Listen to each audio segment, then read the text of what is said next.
punya rasa cukup. Sebab kita kalau tidak punya rasa cukup, semuanya kurang.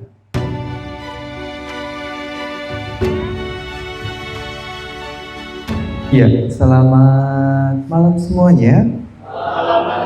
Namo Buddhaya. Hari ini Uposatha dan kita melatih diri dengan puja kata. Karena memang Uposatha itu adalah waktu yang tepat untuk kita berlatih. Bante berharap kita di Nabire ini meskipun umat Buddha sedikit, kita tidak pernah mengesampingkan melatih diri. Kenapa? Karena latih diri itu adalah salah satu cara kita untuk dapat menyelami makna dalam hidup. Buddha menganjurkan para siswanya setiap Uposatha atau hari Uposatha ini, atau kita sering melalui malam jahit dan japko, setidaknya kita mempraktekkan 5 sila itu dengan baik. Ya, kalau bisa ngambil 8 sila, 8 sila. Kalau bisa, kalau tidak bisa ya 5 sila dengan baik. Karena ini salah satu yang bagus untuk kita dalam mengembangkan diri. Bante mau bercerita tentang kisah seorang raja yang sangat dekat dengan Buddha. Tetapi meskipun dia dekat dengan Buddha, beliau adalah salah satu raja yang ketika semasa hidupnya meskipun dekat dengan Buddha tidak mencapai pencerahan. Kalau raja-raja yang lain, Bimbisara dan teman-temannya itu, dia dekat dengan Buddha dan mencapai pencerahan. Raja Bimbisara itu Sotapati, belum Raja Wesali dan sebagainya. Nah, ada seorang raja yang banyak sekali kalau kita membaca sutta atau sutra Buddhis itu di Tipitaka, namanya sering disebut. Dia bernama Raja Pasenadikosala. Raja Pasenadikosala ini seusia Buddha, pantaran begitu usianya. Dan dia sangat dekat dengan keluarga Buddha, dekat juga dengan Buddha sendiri. Beliau mempunyai keyakinan yang kuat akan Buddha, Dhamma, dan Sangha. Namun karena beliau itu raja yang hebat pada masanya, dia menguasai 5 negara kecil. Era itu sudah besar sekali. Beliau terlalu sibuk. Nah, kalau sibuk pasti mungkin ya stres. Yang namanya mengatur kerajaan kan tidak mudah loh ya. Kita aja atau Anda saja mungkin di toko aja atau di pekerjaan aja itu bisa pusing gitu. Padahal dalam lingkup keluarga saja. Tapi ini negara, mengatur negara. Suatu ketika beliau itu, karena kerajaan Kosala ini adalah kerajaan yang sering dikunjungi Buddha, beliau itu sering mengundang Buddha ke istana. Jadi Buddha sering diundang ke istana untuk dana makan. Namun setiap Buddha selesai menerima persembahan makanan, Buddha itu selalu membabarkan dharma. Tetapi ketika Buddha membabarkan dharma, Pasenadikosala ini selalu tertidur. Kan ada kan tipe-tipe orang kalau dengerin ceramah dhamma itu langsung tidurin. Saya sering sekali, beberapa teman bilang, Bante saya sering dengar loh ceramah Bante, baik itu di YouTube atau di apa gitu. Saya dengerin tuh kadang sampai ketiduran gitu. Berarti ceramahnya Bante ini memang membawa orang ngantuk kan gitu. Nah, Pasenadi pun sama. Jadi kalau setiap dengerin ceramah Dhamma Buddha, ingat di zaman Buddha pun ada yang begitu loh. Ceramah di Buddha membabarkan Dhamma, Pasenadikosala tuh ngantuk terus itu. Jika sampai selesai Dhamma di sana, dia nggak tahu yang dibabarkan Buddha itu apa. Ini yang salah satu penghalang dia, kenapa dia jadi raja dekat dengan Buddha, namun tidak mencapai pencerahan apapun, tidak mencapai kesucian apapun gitu. Karena setiap mendengarkan dhamma ngantuk terus begitu. Lalu dia merasa malu. Kok setiap mengundang Buddha, aku kok tertidur itu. Ya mungkin teman-teman kalau yang sering ke wihara terus ada romo panditanya ataupun sesepuhnya ceramah terus Anda ngantuk-ngantuk, ya mungkin Anda punya rasa ini juga, seperti rasa nggak enak hati, malu gitu. Seperti pasien Adhikosala. Lalu beliau bertanya kepada Buddha, Buddha, saya mohon maaf ketika mendengarkan Dhamma Buddha, saya selalu mengantuk, selalu tertidur. Buddha ada nggak kiat-kiat saran-saran gitu? Lalu Buddha ngajak, coba Raja cek kenapa sih kok Raja itu, Baginda itu mengantuk. Dia ngecek, oh ternyata Raja Pasena Adhikosala itu suka makan. Karena dia mungkin ngatur kerajaannya susah, repot, mungkin agak stres dan pusing, larinya ke makan. Ya nggak beda jauh dengan kita lah ya, pelampiasnya ke makan. Jadi dia dikatakan itu di dalam suta, dia makan itu satu bejana nasinya, satu bakul, satu bakul itu bisa lebih dan habis. Ingat bakulan dulu itu besar, nggak seperti kita ya, besar gitu. Jadi beliau itu makan banyak sekali, belum ini baru nasinya, belum yang lain. Sehingga apa? Membuat dia itu berat badannya naik, sehingga mudah tertidur. Makanya kalau orang yang mohon maaf berat badannya itu di atas rata-rata, itu pasti mudah mengantuk. Ya kan standar kita orang Asia kan begitu. Saya punya teman tuh juga gitu, dia gemuk sekali. Kita ada tanya apa, kita jawab, kita belum selesai jawaban, dia sudah tertidur gitu. Iya. Atau saya punya teman juga sama ya ini bukan ngomongin orang, tapi memang realitanya gitu. Kalau orang gemuk itu ternyata kalau di mobil itu, baru perjalanan, kita bareng-bareng itu, baru perjalanan berapa? Sudah tertidur gitu. Makanya saya kalau dengan teman yang sedikit lebih gemuk, kalau di pesawat saya langsung senggol, nggak boleh tidur. Karena kalau sudah tidur biasa dia ada ngoroknya ya, gitu. Sehingga orang satu pesawat nengok ke kita semua gitu. Ya, jadi pasien Adi pun sama. Karena dia itu suka makan, gemuk, sehingga kalau dengar dhamma itu ngantuk terus begitu. Makanya Buddha memberikan saran, kalau begitu Raja Agung, coba Raja Agung atau Raja Baginda Raja kurangi porsi makannya. Dimulai dari sekarang. Wah, kan agak susah ngurangi makan. Coba nggak percaya nih yang hobi makan, ngurangi makan itu agak susah. Tapi Buddha menegaskan, kurangi dulu satu galian, satu centong. Jadi Raja Pasenadi setiap makan itu nasinya dikurangi satu centong. Setiap makan dikurangi satu centong, terus begitu. Lama-kelamaan nasinya jadi sedikit. Mungkin teman-teman juga boleh itu, kalau nasinya satu piring, berarti ini kebanyakan, kurangi 2 sendok atau 1 sendok. Besok 2 sendok, besok 3 sendok. Itu lama-lama kan sedikit nasinya. Pasien Adi pun gitu.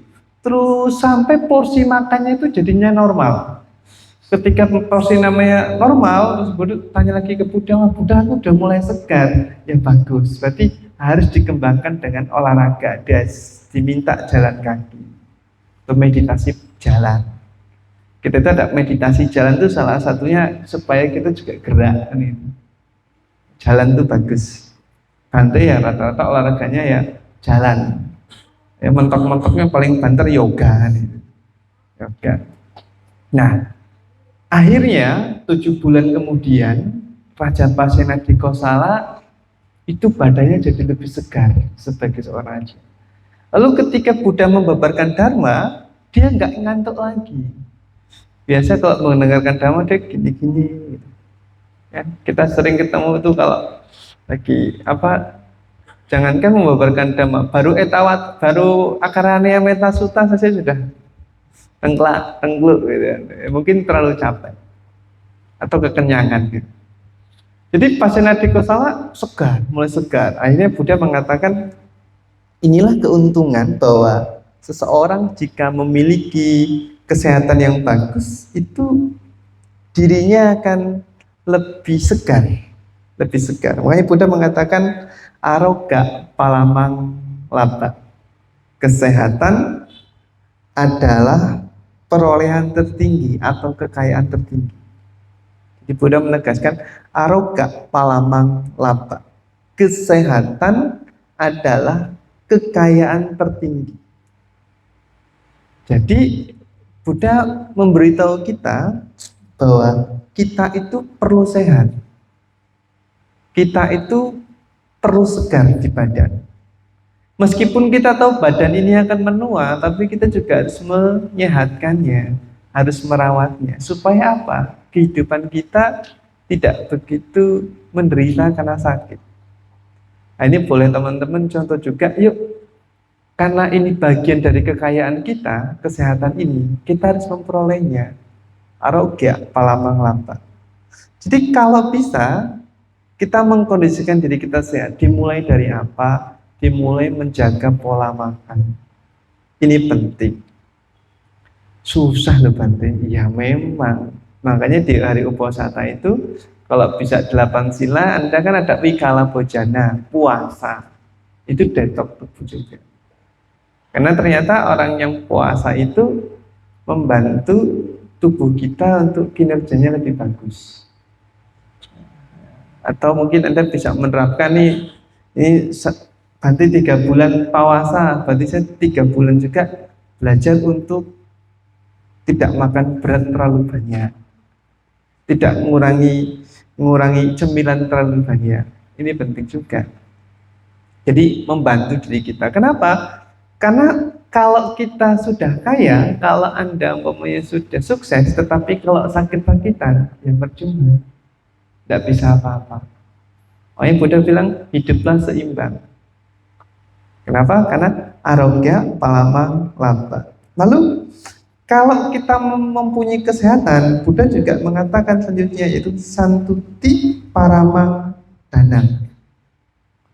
Rasa puas, ya, atau rasa cukup di dalam batinnya, di hatinya, ini juga harta yang tertinggi. Punya rasa cukup. Sebab kita kalau tidak punya rasa cukup, semuanya kurang. Semuanya kurang. Sudah Anda tabungan sudah banyak, akan terasa kurang dan kurang. Terus begitu. Anda sudah waktunya untuk istirahat masih kurang, terus kejar. Jadi kita belajar cukup, terutama mungkin dalam hal makan. Karena ini berkaitan dengan pola makan Pasenadi tadi. Kita kalau makan tuh belajar cukup. Sudah rasa cukup kenyang, stop. Makanya dianjurkan makan itu jangan nunggu kenyang baru selesai. Berhenti makan itu sebelum kenyang. Kira-kira sudah cukup, oh ini sudah. Karena kalau terlalu kenyang, begah. Kalau begah, makanya kami para biku itu, Anda coba perhatikan, kalau kita itu nggak punya rasa cukup yang kuat, itu gemuknya cepat. Kenapa? Karena kita tuh olahraganya cuma jalan. Paling Buddha sering bilang untuk sering-sering puasa atau yoga. Kalau enggak itu gemuk. Apalagi kalau yang masak itu kan ramai.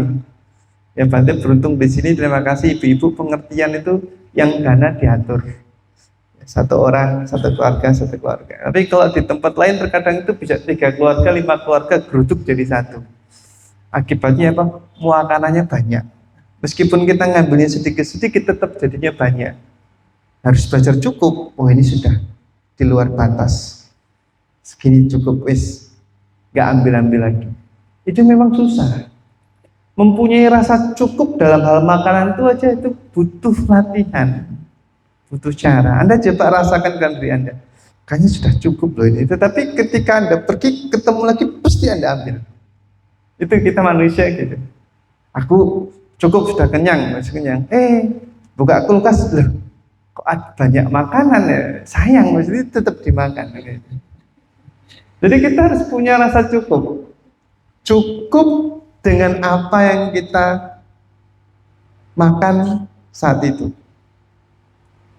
Sehingga apa? Kesehatan kita tidak terganggu. Nah, lalu Buddha juga meneruskan, tadi sudah dikatakan aroga palamang laba, santuti paramang danang, yang terakhir, yang ketiga bisasa paramang nanti, yaitu dipercaya adalah keluarga terbaik. Kita dipercayai orang lain, itu sesuatu keluarga yang terbaik, harta yang terbaik. Makanya itu Anda sebagai pengusaha umumnya, Anda dipercaya oleh karyawan Anda yang bekerja ikut Anda dipercaya oleh pelanggan Anda, itu keluarga yang terbaik. Rasa percaya ini. Anda dipercaya di usaha Anda, di pekerjaan Anda, dipercaya atasan, dipercaya kerabat, itu yang terbaik. Karena banyak orang susah mendapatkan kepercayaan. Makanya kepercayaan ini harus dijaga, dirawat. Termasuk di keluarga, dikatakan keluarga yang baik. Anda dipercaya sebagai seorang ayah, berarti tanggung jawab Anda seorang ayah itu benar-benar terkondisi. Anda dipercaya sebagai seorang ibu, berarti itu seorang ibu yang terkondisi. Karena itu rasa dipercaya itu jangan disia-siakan. Kalau Anda dipercaya seorang ayah, yang harus melakukan kewajiban-kewajiban tanggung jawab seorang ayah. Dipercaya sebagai ibu pun sama. Atau mungkin di wihara Anda dipercaya sebagai pengurus, Anda dipercaya untuk mimpin. Itu kesempatan yang nggak boleh Anda sia-siakan. Karena kalau kita mensia-siakan rasa kepercayaan itu, nanti akibatnya kita tidak nyaman, tidak bagus. Kenapa? Karena hoki itu, keberuntungan itu karena persiapan berjumpa dengan kesempatan. Baru dikatakan Anda beruntung, Anda hoki. Kalau Anda ada kesempatan tapi Anda tidak siap, tidak ada persiapan, ya itu nggak jadi hoki, nggak beruntung. Atau Anda sudah siap nih, aku ada ini, aku persiapkan untuk di sini. Tetapi nggak pernah ada kesempatan, ya Anda tidak akan beruntung, tidak hoki. Bahwa nih ingin punya usaha ini, gitu, ya, ini punya usaha ini. Anda sudah persiapkan, tapi nggak ada kesempatan ini, ada peluang di situ, ya itu nggak jadi beruntung. Karena itu rasa percaya di saat itu harus dipegang benar-benar. Makanya Guru Bante bilang gini, kalau kamu dipercaya untuk membabarkan dharma, lakukan yang terbaik. Pelajari, praktekkan, lakukan yang terbaik, baru kamu bisa jabatkan. Kalau tidak, nanti kamu tuh naik tanpa persiapan, turun tanpa penghormatan. Itu kalau seorang Dhammaduta, para buku. Nah, yang terakhir Buddha mengatakan nibbana paramang sukang. Nibbana adalah kebahagiaan tertinggi. Jadi ini beliau berpesan kepada pasien Adikosala bahwa raja itu sudah punya kesehatan yang baik, raja itu harus punya rasa puas yang baik, dan raja itu dipercaya oleh rakyatnya lakukan yang terbaik. Dan sekarang raihlah kebahagiaan akan dhamma, yaitu nibbana.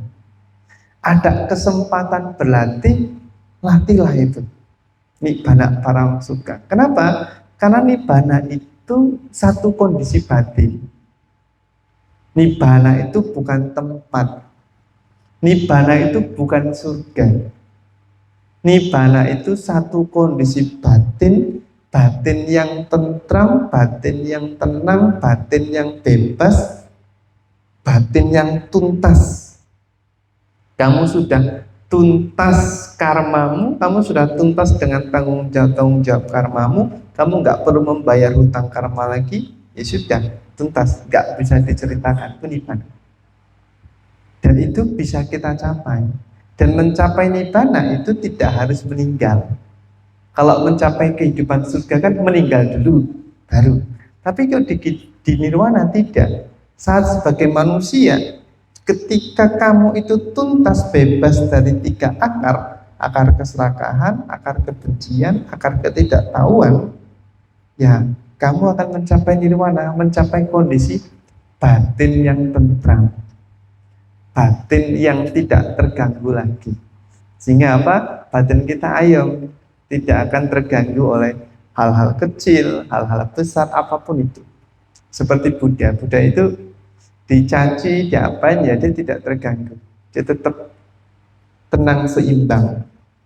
Dia tetap mempunyai yang namanya itu keseimbangan batin, upeka atau upeksa yang kuat. Nah, kalau bisa kita masuk ke tahap ini ada waktunya, yaitu ke nibbana ini. Karena itu teruslah berlatih. Kenapa? Karena mencapai nibbana itu bukan sesuatu yang tidak mungkin, itu sangat mungkin. Karena guru-guru masa lampau dan saat ini banyak yang sudah mencapai, dan seharusnya kita sebagai manusia siswa Buddha pun kalau mengkondisikan dengan baik, kita akan bisa mencapai nibbana itu. Ya setidaknya kita tentrem dulu batinnya. Kalau batin tentrem itu enak gitu, nyaman. Nah, inilah yang Buddha sampaikan ke Raja Pasenadi. Akhirnya Raja Pasenadi Kosala, meskipun dia tidak mencapai tingkat kesucian di zaman Buddha, tapi kalau di kehidupan mendatang dia akan mencapai tingkat kesucian hasil dari latihannya, hasil dari pertemuan dengan Buddha. Karena itu banyak percakapan di Tripitaka ditulis atas dasar percakapan Raja Pasenadi dan Buddha. Karena ini raja yang cerdas, raja yang mau bertanya, raja yang mau memahami Dharma. Sesibuk dia sebagai seorang raja, dia masih berusaha untuk melatih diri. Sehingga apa? Sehingga dia meninggal pun dengan tenang dan dia lahir di alam surga yang bahagia. Inilah latihan kita, dan semoga malam hari ini menjadi pertanda baik untuk kita semuanya. Terima kasih. Namo Buddhaya.